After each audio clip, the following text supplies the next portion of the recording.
का दोस्तों, तो आज मैं फिर से आपको लेकर आया हूँ एक वो नगरी जो राम राजा की नगरी कहलाती है, नगर ओरछा में।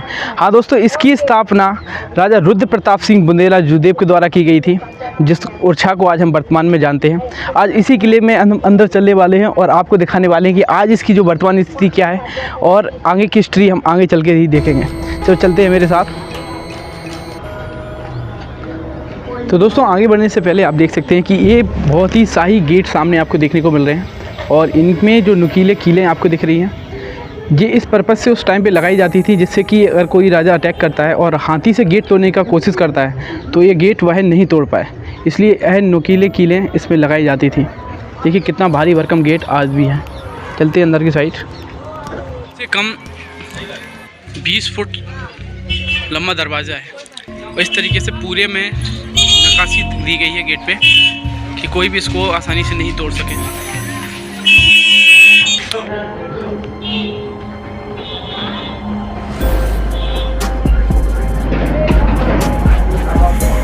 ऊंचा दरवाज़ा। तो चलो चलते हैं गाइस अंदर की साइड। सबसे आगे तक गए थे, सबसे आगे तक पर तो दोस्तों बेसिकली अंदर आने के बाद कुछ इस तरीके का हमें लुक लाइक मिलता है और इस तरफ अगर हम जाते हैं तो जागीर महल इस तरफ रहेगा एंड इसी के इस टाइप जाएंगे तो लेफ़्ट साइड में आपको राजा महल देखने को मिल जाएगा एंड ये हमारे जस्ट सामने है दीवाने आम। तो इसके अंदर हम लोग चलने वाले हैं और आपको दिखाने वाले हैं आज। पीछे आप देख रहे हैं ये दीवाने आम है और इसके अंदर हम लोग आपको ले चलने वाले हैं, तो आओ मेरे साथ।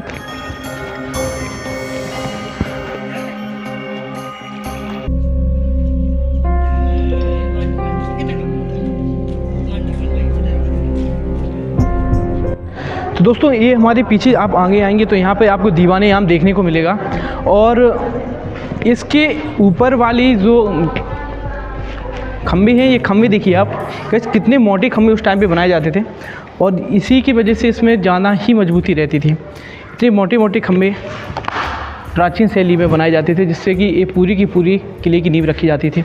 इसके ऊपर अगर हम नज़र डालेंगे तो देखेंगे हल्की सी चित्रकारी का हमें उल्लेख मिलता है जो कि बुंदेली शैली में उस टाइम पर की जाती थी। और इस तरह देखिए आप, तो आपको एक चित्रकला दिखाई देगी इस तरह। ये देखिएगा इस ऊपर की साइड आपको हल्की सी चित्रकला दिखाई देगी जो कि प्राचीन समय में इस तरीके की कलाकारी का यूज किया जाता था और ये सारे प्राकृतिक नेचुरल कलर के द्वारा ही इनको तैयार किया जाता था और बनाया जाता था।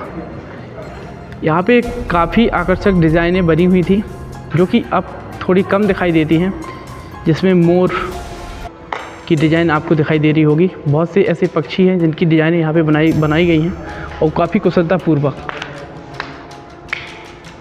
तो दोस्तों बेसिकली जो राजा रुद्र प्रताप सिंह बुंदेला थे उनके 9 पुत्र थे और 9 पुत्र में 2 पुत्र सर्वप्रथम बड़े थे, एक जिनका नाम था भागीरथ चंद और दूसरे का था मधुकर साय। तो दोस्तों यहाँ पर भागीरथ चंद का भी राज काफ़ी समय तक रहा, जिनकी कि 1531 से लेके समथिंग इनका 1554 तक यहाँ पे शासन उन्होंने किया था। इसके बाद वह स्वर्गलोक को प्रस्थान कर गए थे एंड उनके बाद उनके छोटे भाई मधुकर साय बुंदेला आए और उन्होंने इस पर शासन किया। मधुकर साय बुंदेला काफ़ी कुशल नीति के शासक थे जिन्होंने कभी भी अकबर से लोहा लेने से कभी भी पीछे नहीं हटे, ना अकबर से डरते थे। तो दोस्तों ये आपका दीवाने आम है जहाँ पर राजा बैठते थे। मैं आपको वहाँ पर लेकर चलता हूँ जहाँ पर राजा बैठते थे और प्रजा की सारी दलीलें सुनते थे। तो दोस्तों ये वो स्थान है जहाँ पर राजा बैठा करते थे और यहाँ पर बैठकर सभी आम दरबारियों की जो भी विनती होती थी उस पर विचार विमर्श करते थे और उनकी सुनवाई करते थे। बढ़ते हैं आगे की साइड तो हमें देखते हैं कि यहाँ पर इनका जो दरबार लगता था तो इनका सिंहासन सबसे ऊपर रखा जाता था जहाँ पे राजा विराजमान होते थे बेसिकली। और यहाँ दोस्तों नीचे की साइड जब हम देखेंगे तो हम नीचे की साइड आपको एक यहाँ पे बहुत बड़ा हॉल दिखेगा जो कि 30 से 40 फीट लंबा है। यहाँ पर उनके मंत्रीगण और जो भी उनके राजपूत समाज के लोग होते थे जिनको कि पद पे विभूषित किया जाता था, पद पे सम्मान किया जाता था दरबार में, वो सारे दरबारीगण यहाँ पर बैठते थे। और नीचे एक व्यवस्था और थी कि राजा यहाँ पर बैठते जो कि जन सुनवाई किया करते थे। राजा ऊपर बैठते थे और यहाँ पर जो भी अपराधी होता था वो यहाँ पर खड़ा हो जाता था इस तरीके से। तो वो हाथ जोड़ के यहाँ पे खड़ा रहता था और राजा वहाँ से निर्देशित करते थे कि उसके साथ क्या करना है और क्या नहीं करना है, उसकी सारी दलील सुन के। और यहाँ पर पूरे के पूरे सिंहासन लगे रहते थे जहाँ पर विराजमान रहते थे उनके मंत्रीगण। और नीचे की साइड अगर हम देखेंगे तो नीचे की साइड भी आपको यहाँ पे व्यवस्था थी बैठने की, जो कि पूरा विशाल आंगन आपको दिख रहा होगा। यहाँ पर भी बैठते थे। तो यहाँ पर व्यापारी गण के लिए बैठने के लिए स्थान बनाया गया था, जो कि यहाँ पर व्यापारी गण को बैठाया जाता था। और इसके जस्ट नीचे और भी क्रम से लोग बैठते थे। और सबसे नीचे जो लास्ट में नीचे को पोर्शन दिया गया है वहाँ पर बैठाया जाता था जो कि अछूत होते थे उस समय में, जिनको जाता था जिन्हें उनको वहाँ पर बैठाया जाता था। तो ये कुछ सिस्टम था उस समय का, क्योंकि हमारे यहाँ पे जाति प्रथा वर्ण व्यवस्था के आधार पर रही है। तो वही गई से यहाँ पर जो कि अछूत रहते थे वहाँ बैठते थे, यहाँ पे व्यापारी गण बैठते थे और राजा के जो मंत्रीगण रहते थे वो अंदर की साइड बैठते थे और राजा विराजमान होते थे उस गद्दी पे जहाँ पर वो पूरा निर्णय लेते थे वहाँ से। तो दीवाने आम दोस्तों बहुत ज़्यादा खास है। आज भी यहाँ पर देखिए, अगर हम आपको ऊपर की साइड लेके चलें राजा के सिंहासन के पास, तो यहाँ पर एक बहुत ही प्यारी चित्रकारी की गई है जो कि देखने लायक है। यहाँ पर एक हल्की सी चित्रकारी की गई है जहाँ पे आप अगर बहुत गौर से देखेंगे तो आपको यहाँ पर हाथी लड़ते हुए नजर आएंगे, जो कि युद्ध शैली के बारे में बयान करते हैं। और यहाँ पर तलवार लिए महिला भी खड़ी है, एक नर्तकी भी है। साथ में यहाँ पर देखिए आप, यहाँ पे हाथी से घोड़े वाला वार कर रहा है हाथी पे। और यहाँ पे ये सब कुछ हथियार लेके साथ में कोई मैदान में है। साथ में एक किले का रूपरेखा बना हुआ है, ये काफ़ी शानदार है। तो दोस्तों देखो किस तरीके से मतलब उस टाइम पे डिजाइन करके दिखाया गया था कि युद्ध किस कौशल से होता था। ये घोड़े वाला है, ये पैदल सैनिक है जो अपनी तलवार से उसका सामना कर रहा है। और यहाँ पर देखो दो हाथी आपस में लड़ रहे हैं और यहाँ पर नाच गाना चल रहा है, ये दरबार लगा हुआ है, यहाँ पर ये नृत्य है। और यहाँ पर देखिए आप, यहाँ पर महाराजा विराजमान है बीच में और इनके मंत्रीगण खड़े हुए हैं और साथ में यहाँ पर दरबार लगा हुआ है। तो ये सारा उल्लेख है उस समय का, जिस समय ये सारी चीज़ें यहाँ पर हुआ करती थी।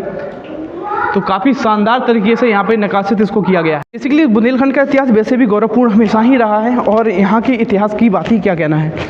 राजा वीर सिंह जुदेव तो इतने प्रतिभाशाली थे कि इन्होंने पूरे बुंदेलखंड में 36 जगह ऐसे किलों का निर्माण करवाया था, जिनमें मुख्य किले आते हैं। झांसी के किले का निर्माण भी इन्हीं के द्वारा करवाया गया था एंड दतिया के किले का निर्माण भी इन्हीं के द्वारा करवाया गया था। और बरगुआ सागर में स्थित, जिसको समर पैलेस कहा जाता है रानी लक्ष्मीबाई का, जो कि रानी लक्ष्मीबाई ने बाद में मराठाओं ने उस पर कब्जा कर लिया था, तो वो भी इन्हीं के द्वारा निर्माण करवाया गया था।